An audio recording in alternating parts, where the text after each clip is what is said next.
4.5 लाख नई नौकरियां, वो भी एक साल में इंडिया में।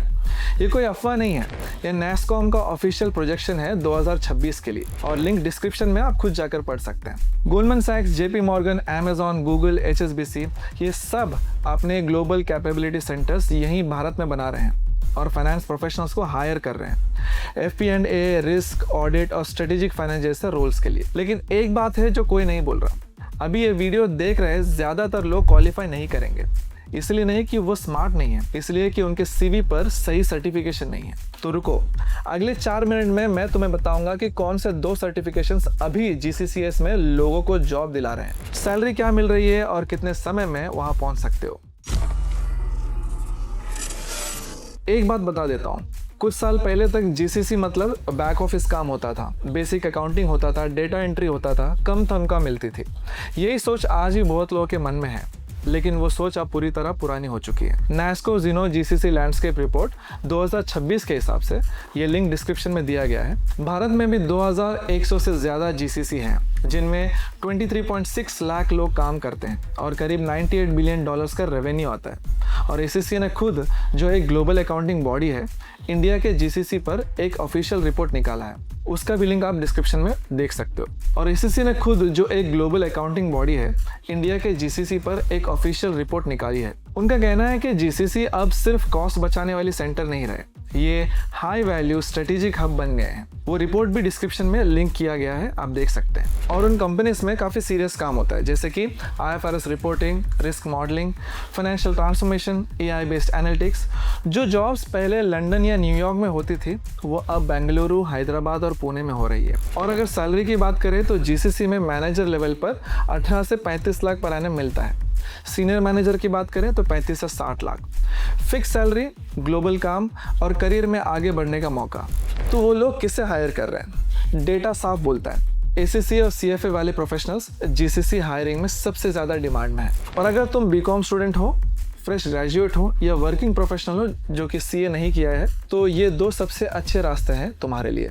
अब हम उस पार्ट में है वीडियो के जहाँ पर बहुत सारे लोग छोड़कर निकल जाते हैं, तो आप कहीं मत जाना, ये आपके लिए बहुत ज़रूरी है। ACCA की बात करें, ये सर्टिफिकेशन उनके लिए है जो Big 4 या किसी MNC के GCC में फाइनेंशियल रिपोर्टिंग, FP&A या कंप्लायंस का काम करना चाहते हैं। ACCA 180 से ज़्यादा देशों में मानी जाती है, ये IFRS पर बेस्ड है और यही रिपोर्टिंग स्टैंडर्ड GCCs पूरी दुनिया में यूज़ करते हैं। और इंडियन स्टूडेंट्स के लिए ये एक अच्छी बात है। अगर तुम BCom ग्रेजुएट हो तो आपको 4 पेपर का एग्जाम्पशन मिलता है, और अगर पार्ट क्वालिफाइड CA हो तो आपको 9 पेपर तक एग्जाम्पशन मिल जाता है। मतलब पूरी क्वालिफिकेशन सिर्फ 4 पेपर में हो जाता है। ACCA की ग्लोबल टैलेंट ट्रेंड्स 2026 रिपोर्ट की माने, जिसका लिंक आपको डिस्क्रिप्शन में मिल जाएगा, उसमें साफ लिखा है कि फाइनेंस स्किल्स की कमी को पूरा करना अभी दुनिया भर के एम्प्लॉयर्स के लिए सबसे बड़ी चुनौती है, और ACCA वाले प्रोफेशनल्स डायरेक्टली वो गैप भर रहे हैं। CFA की बात करें, ये सर्टिफिकेशन उनके लिए है जो investment analysis, equity research, portfolio management या रिस्क जैसे काम करना चाहते हैं। गोल्डमैन सैक्स, JP मॉर्गन, मॉर्गन स्टैनली के GCCs CFAs को हायर कर रहे हैं, जो कि चार्टर होल्डर्स हैं। CFA इंस्टीट्यूट का इंडिया के बारे में अपना डेटा है। उनकी 2026 इम्पैक्ट स्टडी, जिसका लिंक मैंने डिस्क्रिप्शन में दिया है, उसके मुताबिक इंडिया में CFA कैंडिडेट्स और चार्टर होल्डर्स की average salary 22 lakh per annum है।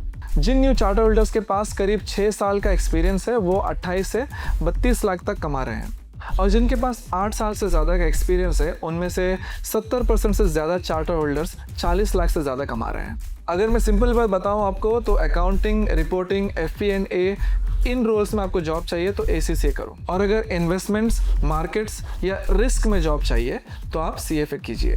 जेल एजुकेशन में हम दोनों की ही ट्रेनिंग देते हैं, उसका भी लिंक डिस्क्रिप्शन में है। ये अभी क्यों ज़रूरी है, 2 साल बाद क्यों नहीं, ये बात समझना बहुत ज़रूरी है। GCC तेज़ी से हायर कर रही है, जितने क्वालिफाइड लोग हैं उनसे ज़्यादा जॉब्स अवेलेबल है। ACCA की GCC इंडिया रिपोर्ट में भी यही बात है। ग्लोबल स्टैंडर्ड्स पर खरे उतरने वाले फाइनेंस प्रोफेशनल्स की कमी है। रुकावट नौकरी की नहीं है, क्वालिफाइड लोगों की है। और जो लोग आज ये सर्टिफिकेशन कर रहे हैं, वही 2027 और 2028 में उन रोल्स में जाएंगे। मौका अभी है, लेकिन हर साल ज़्यादा लोगों को ये बात समझ में आ रही है। जो पहले शुरू करता है वही आगे बढ़ेगा। अगर तुम BCom स्टूडेंट हो या कोई वर्किंग प्रोफेशनल, अभी सबसे समझदारी की बात यह है कि इन दोनों में से कोई एक सर्टिफिकेशन तुम चुन लो। एग्जाम्स के बाद नहीं, जब मन करे तब नहीं, बट अभी। जो सोर्सेस मैंने बताए जैसे NASSCOM, Zinnov GCC report, ACC की official GCC India study, ACCA global talent trend 2026 और CFA इंस्टीट्यूट की इंडिया इम्पैक्ट स्टडी, ये सारे लिंक्स डिस्क्रिप्शन में है, खुद जाकर पढ़ो। करियर डिसीजन सिर्फ एक यूट्यूब वीडियो देखकर मत लो, डेटा भी पढ़ो। अगर तुम जानना चाहते हो कि तुम्हारे बैकग्राउंड के लिए कौन सा सर्टिफिकेशन सही रहेगा, BCom, CA drop out, working professional, नीचे कमेंट करो, हम उसके बारे में वीडियो बनाएंगे। और अगर वीडियो अच्छा लगा तो सब्सक्राइब कर लो।